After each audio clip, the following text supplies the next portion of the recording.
El mensajero del zar, en esta oportunidad, el teniente general retirado en 2015, voy a decir el nombre completo porque es sorprendente, César Santo Gerardo del Corazón de Jesús Milani, nacido el 30 de noviembre de 1954 en Cosquín, en provincia de Córdoba, fue militar activo entre 1972 y 2015, egresado del Colegio Militar de la Nación, y bueno, para caracterizarlo es militar, nacionalista y peronista, que como bien dijo en una oportunidad, no se puede disociar el nacionalismo del peronismo. ¿Es así, general? ¿Cómo le va? Así es. ¿Qué tal, Gustavo? Bueno, un abrazo y un saludo a todos los oyentes, por supuesto. Bueno, muchísimas gracias. General, lo traigo para hablar de geopolítica y geoestratégica, máximamente, que son los temas que me interesa charlar con usted. Quisiera su opinión sobre lo que está sucediendo en el conflicto de Rusia versus la OTAN, ¿no? ¿Qué tipo de guerra estamos viendo? ¿Qué estrategia militar? ¿Cómo lo ve? Bueno, yo creo que en su momento, hace quizás un poquito menos de un año, en algún momento yo expresé que este, yo estimaba, como lo estimaba Rusia, eh, que el conflicto no iba a ser de larga intensidad, sino ni tampoco de corta, mediana intensidad y mediano plazo, es decir, yo en su momento estimé 6 meses, 8 meses como mucho, y que porque realmente pensé y me equivoqué en esto, pensé en que iba a haber criterio, digamos, en los países occidentales, especialmente en la Unión Europea y particularmente, ¿no es cierto?, en la OTAN, digamos, hablemos de Inglaterra y Estados Unidos. Pero pensé que iba a haber criterio en el sentido de que, bueno, digamos, no estirar la guerra, no sacrificar a Ucrania como se lo está haciendo, y bueno, y digamos, tomar el hecho militar como un hecho, creo que es el hecho geopolítico más importante de este siglo. Creo que, como lo dije en su momento, Putin es el líder quizás más importante en el mundo en este siglo, porque ni más ni menos ha marcado un antes y un después. Es decir, ha comenzado una nueva visión, podríamos decir, geopolítica del mundo al pasar del unilateralismo, digamos, a ultranza, como Estados Unidos lo pensó, Estados Unidos lo planificó durante 50, 60, 70 años, y Estados Unidos pensó que esto iba a perdurar en el espacio y en el tiempo. Bueno, no solamente no perduró, sino que hemos asistido hace un año al inicio de un nuevo mundo multilateral, en donde a poquito se van a ir conformando los bloques de naciones, ya sea por cuestiones políticas, cuestiones económicas, cuestiones étnicas, cuestiones migracionales, y en donde ya no va a haber un actor estratégico, digamos, desde el punto de vista geopolítico que domine el mundo, sino que van a haber varios países o bloques de naciones. No sé en cuánto, digamos, quedará dividido esto, en cuántas zonas, en cuántos, pero digamos, esto es evidente que hoy ya ha ocurrido y esto lo ha producido Rusia, ¿no es cierto?, digamos, con plantarse fuertemente ante Estados Unidos, ante la OTAN y ante el mundo occidental y diciendo hasta acá llegaron, basta y por supuesto con el apoyo, entre comillas, tácito, pero casi expreso, de otros actores internacionales muy tan importantes como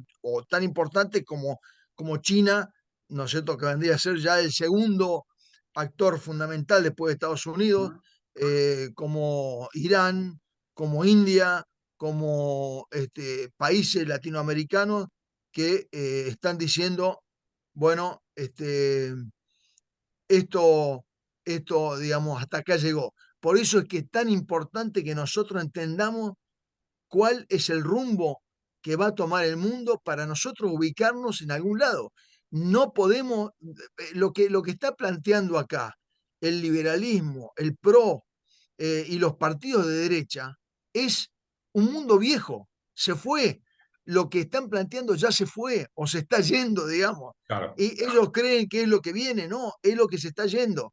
Lo que está viniendo es el mundo nuevo, es el mundo en el que nosotros tenemos que plantarnos fuertemente y saber hacia dónde vamos. Y yo creo que nada mejor que recordar, y en esto, digamos, cierro un poquito esta primera parte diciendo recapacitar y recordar la gran tercera posición del general Perón, donde decía en los bloques, ahora habrá no dos, tres o cuatro o cinco, pero digamos, en la tercera posición, ahora será la cuarta o la quinta, o no sé qué posición será, pero es la posición que tenemos que tomar nosotros, ¿no es cierto? Que es una posición en donde tenemos que hablar con todos bien y Perfecto. tenemos que hablar con todos mal si hace falta.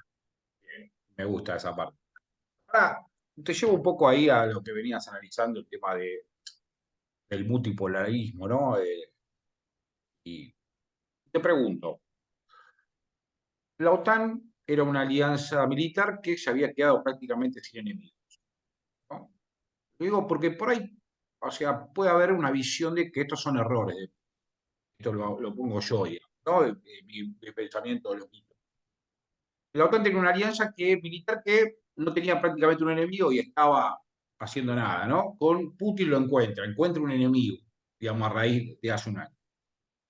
También está pasando que a raíz de lo que pasó de este conflicto, se empezaron a armar todo, ¿no? Fíjense lo que pasa con Japón, lo que pasa con Alemania, digamos, dos tipos que estaban prácticamente después de la Segunda Guerra Mundial desarmados, ¿no? O son arietes militares, digamos, de Estados Unidos. Y otro punto que me parece también interesante para observar, digamos, si es un error o no, es la excesiva dependencia, digamos, de Rusia de la economía china, ¿no? Hay que ver cómo se desarrolla, hay que ver estos bloques, ¿no? De China y de India, porque es donde está sacando sus hidrocarburos Rusia. Digamos, entonces, está muy bien esto de los bloques, pero dejémoslo también porque pareciera ser que es todo ganancia, ¿no? En este mundo que viene, para este sector, para el sector de Rusia, China, que tiene una alianza, obviamente, están dentro de los BRICS. Pero hay que ver cómo después esos países, esos grandes países, conviven con estas tensiones, ¿no? Entre economías que dependen de otras y se van combinando. No, yo no creo que sea todo ganancia. Yo creo que Ujú, eh, estamos, primero que nada, digamos, yo dije, bueno, se acabó un mundo y ujú, comienza otro. claro, Cómo va a ser este otro? Nadie lo sabe. Digamos, podemos percibir, podemos hablar, podemos deducir un montón de cosas. Ahora, no va a ser todo ganancia para nadie.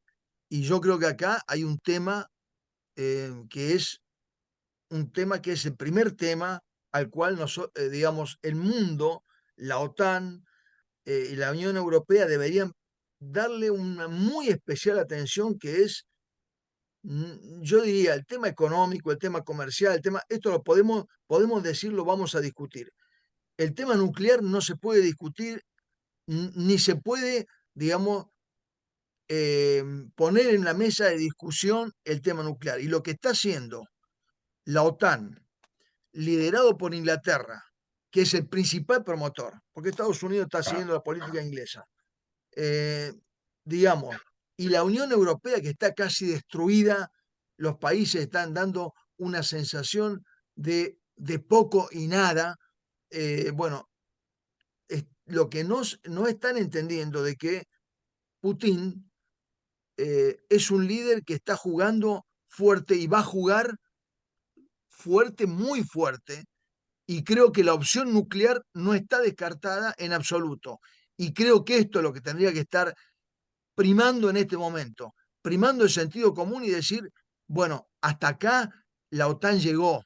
La OTAN no puede meterse adentro de Ucrania. La OTAN no puede ponerse en la frontera con Rusia, que es lo que habían acordado, ¿no es cierto? Ujú. Cuando cayó la Unión Soviética, lo que habían acordado con Estados Unidos. No era ni más ni menos que la OTAN no se iba a extender hacia el este. Sin embargo, se extendió, siguió sumando países y ahora estamos en esta situación crítica y límite en donde Ucrania, que es el país, uno de los países más grandes de Europa y a su vez que limita fuertemente con Rusia, ¿no es cierto?, está diciendo con una persona, ¿no es cierto?, que para mí no está bien en sus cabales. Acá se lo plantea a Putin como que Putin está, no, Putin está jugando, ¿no es cierto?, como juegan los rusos a ser muy nacionalistas. Zelensky es una persona, ¿no es cierto?, realmente complicada en el sentido que yo no sé si está en sus cabales para estar jugando como está jugando contra Rusia. Entonces ahora lo que yo digo es, la opción nuclear es la que hay que desarmar urgentemente.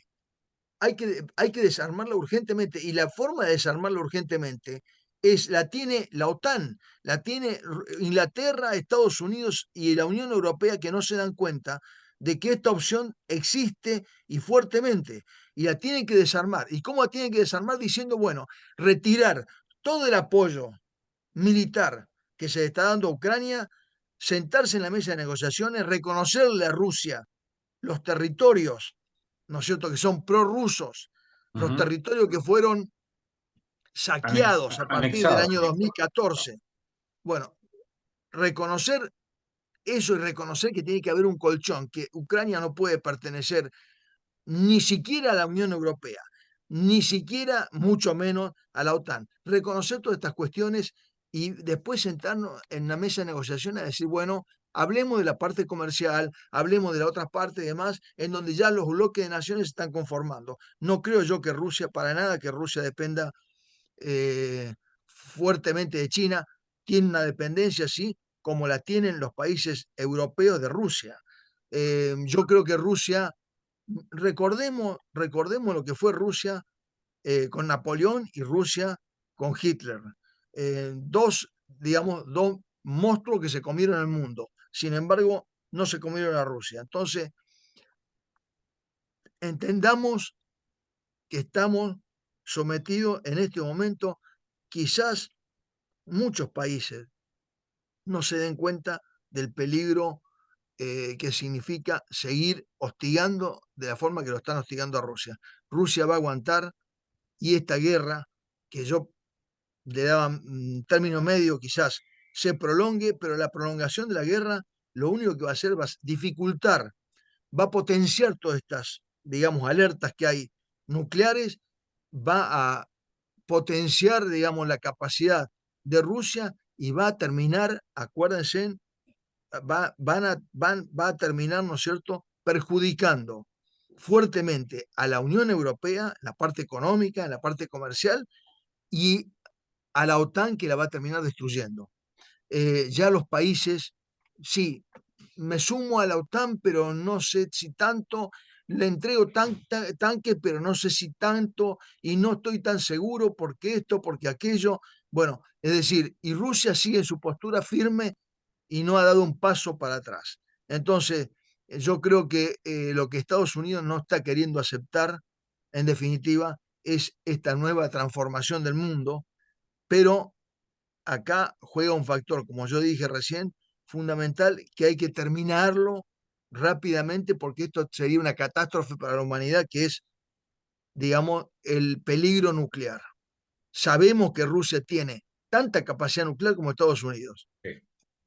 Y sabemos que en esto China no tiene esa capacidad, pero China, digamos, evidentemente tiene sus intereses también fuertemente comerciales, pero lo va a apoyar en la parte militar. Entonces, ¿a dónde quiere llegar Estados Unidos e Inglaterra? No sé. ¿A dónde quiere llegar Europa? No sé, pero evidentemente los resultados después de un año han sido eh, malos para la Unión Europea, malos para Estados Unidos y Rusia, digamos, sigue en su postura y no es una postura, digamos, no es que acá estamos diciendo, no, ¿quién tiene que ceder? No, no, no. Acá tienen que darse cuenta Estados Unidos, Inglaterra, o mejor dicho, ya se dieron cuenta, pero tienen que aceptar que no puede Ucrania ser un aliado de la OTAN.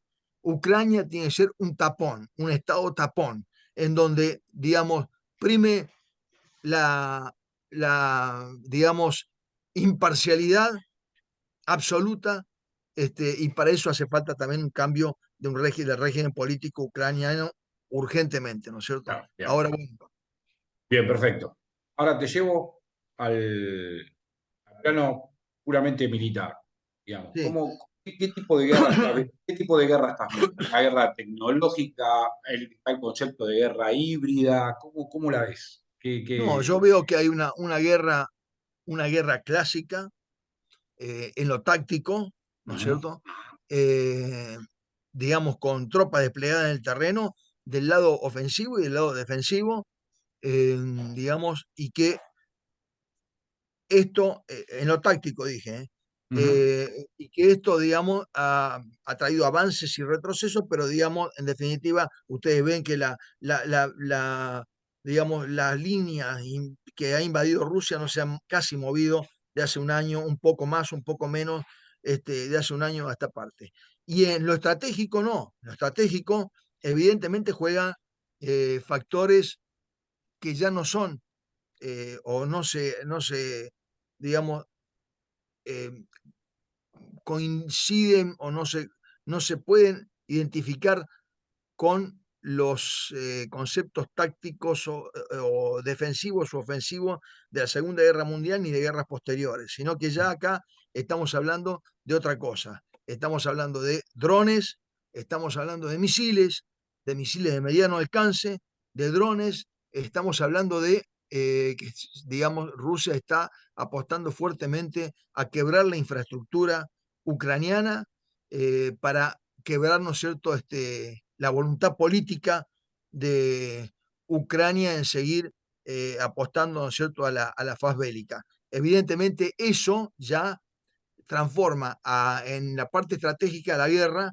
en una guerra, digamos, un poquito híbrida y un poquito tecnológica en lo que hace especialmente a la calidad, ¿no es cierto?, de los misiles que se están utilizando y de los elementos de última generación como son los drones en forma ya masiva, ¿no es cierto? Ya nunca se habían utilizado los drones ofensivamente en forma masiva como se están utilizando en estos momentos en esa guerra. Así que una nueva etapa, que también es una etapa peligrosa, porque así como los drones llegan a Ucrania, llegan a Polonia, puede llegar a Polonia, Alemania o donde sea.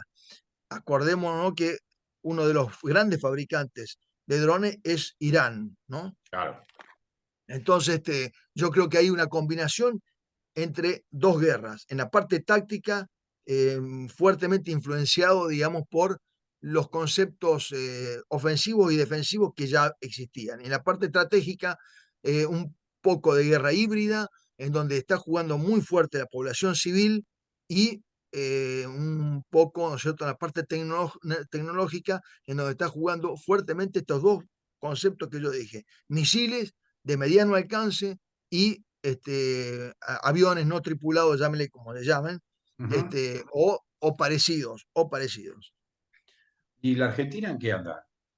Contame Bueno, un poco de cómo es el alineamiento internacional. Está claro que iba a preguntar sobre eso, pero la Argentina, ¿qué hay que hacer con los tratados de Madrid, digamos, ¿no? Para tampoco quedar, porque la situación de las Fuerzas Armadas de la Argentina parece que no tenemos nada, ¿no? Pareciera ser que, al menos ante la sociedad, no hay nada, ¿no? ¿Qué hay que hacer con los tratados de Madrid? bueno, Habría que reverlos. en principio desconocerlo absolutamente. En principio desconocerlo. Desconocer los tratados de Madrid, digamos, con el apoyo, estas son las cosas que el gobierno, así como en el marco interno, ¿cierto? No se ocupó de los problemas judiciales, y así estamos con el tema judicial, no Ujú. se ocupó de otros problemas, por ejemplo, el de la deuda externa, denunciando lo que fue digamos, la pavorosa tomada de esa deuda por Macri. Bueno, así como no hizo eso en la parte interna, en la parte externa podría haber hecho cosas importantes con apoyo del Parlamento por ejemplo, ¿no es cierto?, en una declaración en donde el Parlamento desconoce los tratados de Madrid, ¿no es cierto?, para que no se le dé jerarquía constitucional, lo desconocen absolutamente y proponen unas nuevas reuniones en donde, por supuesto que Inglaterra no va a aceptar, en donde se sienten en la mesa de negociaciones y empecemos de vuelta con todo. ¿Qué pasa en la parte argentina? Bueno, en la parte militar, lamentable, cómo está la situación? lamentablemente hace 40 años, 45 años que ya estamos en una etapa democrática, gracias a Dios no tenemos intervenciones militares, pero se ha digamos, en forma suave, vamos a decirlo, se ha desatendido, por no decir otra cosa. Yo creo que ha habido otras cuestiones que son peores todavía, ¿no es cierto? Pero se ha desatendido en forma muy importante y acá hago digamos, hincapié y hago cargo culpas en todos los espacios políticos. Se ha desatendido, ¿no es cierto?, las Fuerzas Armadas de tal manera de que tenemos un reequipamiento, un equipamiento de las Fuerzas Armadas de prácticamente hace 40 años, con pocas inversiones, con poco reequipamiento. Yo siempre digo que tengo la satisfacción, lo digo en cada lugar que voy, ¿no es cierto?, que mis oficiales, suboficiales y soldados lo reconocen, que en lo poco tiempo que estuve tuvimos el reequipamiento más importante de los últimos 40 años, pero que en 3 años no se puede hacer, ¿no es cierto?, lo que hace falta hacer en 10 años, con un presupuesto 10 veces superior, ¿no es cierto?, al que se tenía y por lo menos que estemos tenemos que estar entre el 1,3 y 1,5% del PBI, como están casi todos los países del mundo, excepto algunos que están mucho más arriba, por ejemplo, y países latinoamericanos. Nosotros estamos menos del 1. Entonces, esto implica que tengamos equipamiento de hace 40 años, los soldados no están, una de las cuestiones que yo le planteé a la presidenta fuertemente, Claro, eh, porque, digamos, ni equipados, ni comen como corresponde, ni tienen los sueldos que le corresponde. Todo esto obedece a lo mismo y en esto son casi, digamos, culpables eh, todos los espacios políticos. Y yo lamento, ¿no es cierto?, decir que el peronismo ha desatendido lo que nunca tendría que haber hecho y lo hubiera hecho el general Perón seguramente, ha desatendido juntamente con otros espacios políticos a las Fuerzas Armadas en este aspecto, ¿no?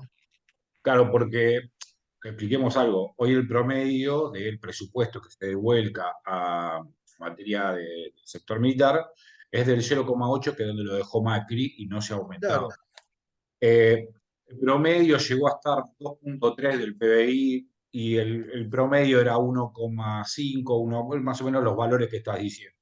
Eh, pero sin Fuerzas Armadas no hay nación general. Eh, esto es clarísimo para por, nosotros, e- ¿no? Por eso por los eso, tratados de Madrid. por eso es tan importante los tratados de Madrid. Por ahí, ¿no es cierto?, se habla de eh, querer equiparar, por supuesto que en otro contexto, pero digamos, querer equiparar lo que pasó con Versalles, ¿no? Pero donde se le impusieron condiciones tan rigurosas a Alemania que terminó siendo, ¿no es cierto?, una de las causas que motivó la Segunda Guerra Mundial. Ahora, nosotros en esto no va a ocurrir porque no somos Alemania y el contexto político internacional es totalmente distinto, pero lo que está pasando es que muchos sectores nacionalistas vemos con mucha preocupación de que los sectores políticos, digamos, siguen tomando a la defensa como, bueno, un ministerio más de los menos importantes, de los menos importantes, y no se le da el presupuesto que corresponde, por más que vemos, ¿no es cierto?, que las Fuerzas Armadas hacen un esfuerzo por, digamos, tratar, ¿no es cierto?, de mantenerse operacionalmente en condiciones, pero evidentemente sin el acompañamiento del equipamiento de última generación, esto, digamos, es muy relativo. Y lo que está pasando en la Argentina militarmente es eso.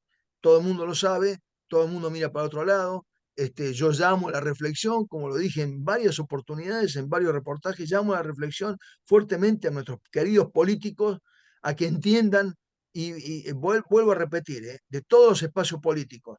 Por supuesto que eh, me llama más la atención de los espacios políticos del campo nacional, porque los nacionalistas son los que primero deberían preocuparse por sus Fuerzas Armadas. No me llama la atención tanto en el campo liberal, porque los liberales lo único que les interesa son los negocios. Pero bueno, de cualquier manera, mi llamada de atención es a todos. No nos equivoquemos y vayamos a querer o tener que necesitar a las Fuerzas Armadas y no estén en condiciones para ser utilizadas. Porque un país como la Argentina, que es el octavo en extensión de territorio, 3% del territorio es marítimo.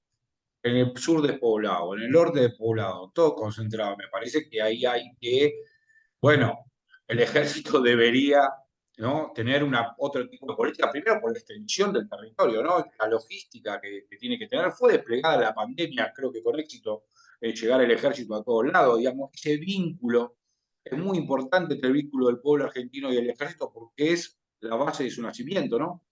Que Claro, yo te digo, vos tenés razón en plantear estos temas. Ahora, ¿qué ha pasado en los últimos 40 años en que, digamos, bueno, el ejército apoyando a la comunidad en las catástrofes, con eso nos hemos conformado? Nos hemos conformado con que el ejército salga a apoyar en las inundaciones, para darle de comer a la gente, para esto, que está todo muy bien, pero, digamos, ella, y discúlpenme que yo me voy a decir algo, ¿no es cierto?, que va a repercutir, pero esa no es la misión principal de la Fuerza Armada.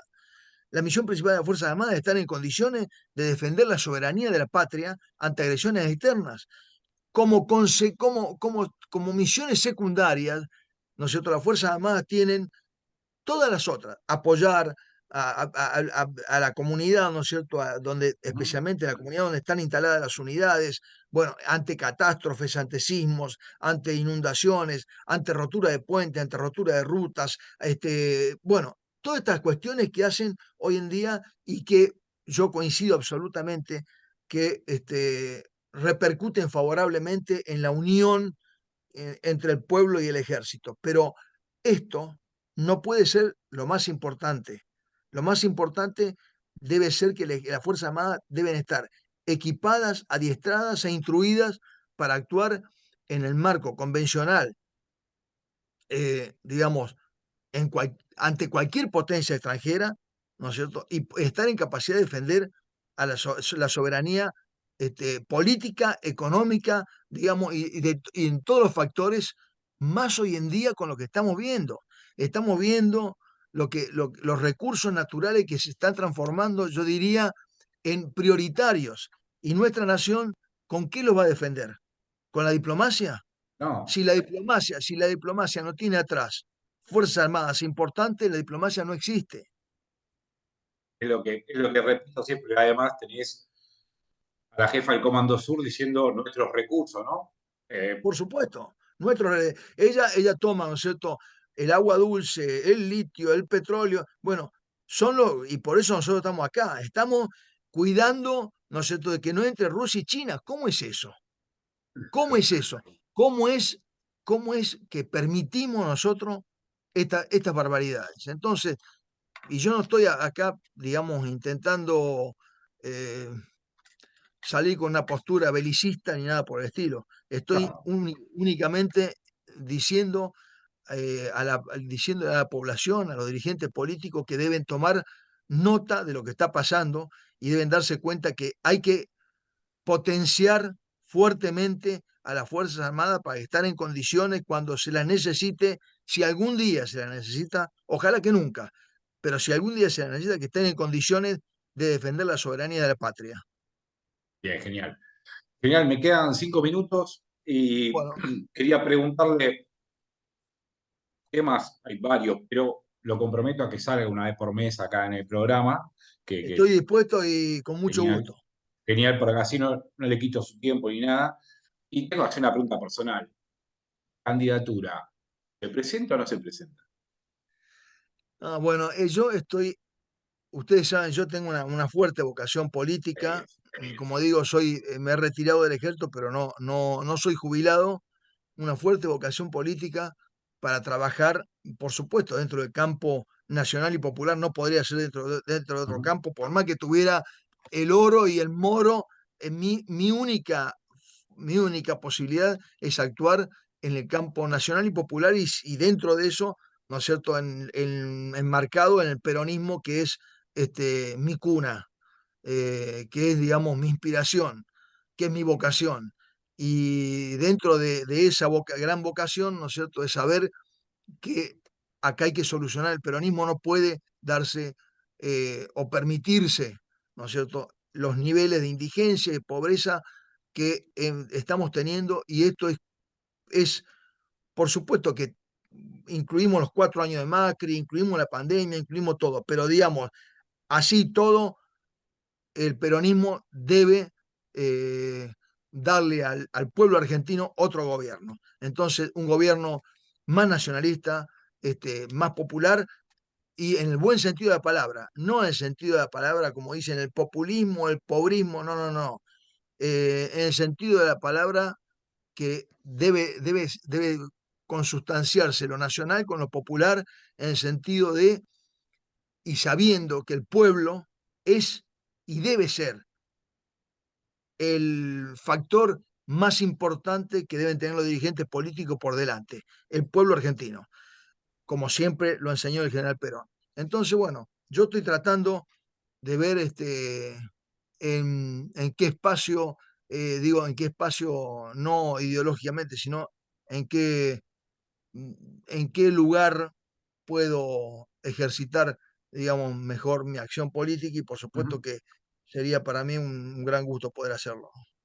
Mucho también que no tenemos a quién votar, así que dele por ahí Bueno, que al menos yo, si me presenta, le doy, le meto el voto, bueno, porque la verdad que es como que he hecho un desencanto constante, ¿digo? Entonces digo, bueno, por lo menos, es que para mí lo que plantean, y le agradezco que salga porque ahí se escucha poco voces, digamos, del sector militar, digamos que me parece que ya lo que pasó, pasó y hay que dar vuelta a la página en ese por aspecto, supuesto. y empezar a mirar qué hay que hacer con este país que está en las condiciones que describimos hoy. Así que, general, lo comprometo a que el mes que viene salga de nuevo y vamos a buscar algún tema, seguramente recursos naturales, me parece que es un buen tema Sí, para hablar, y cuál es su opinión y cuáles son las soluciones que podíamos poner sobre la mesa para discutirlo. ¿Le parece bien? me parece bárbaro, Gustavo. Yo estoy a disposición cuando me necesiten y cuando quieran, y con únicamente un poquito de coordinación unos días antes, Por supuesto. como lo hicimos ahora. Con mucho gusto voy a estar en este espacio. Me parece que este espacio cubre una necesidad importantísima en la patria, que no lo cubren canales importantes y los medios de comunicación importantes. Estos temas son los temas que debe preocupar al pueblo argentino. Así que un abrazo fuerte y un saludo a los oyentes. Muchas gracias, general, y hasta pronto. Bueno, Fíjese. hasta luego. Dios.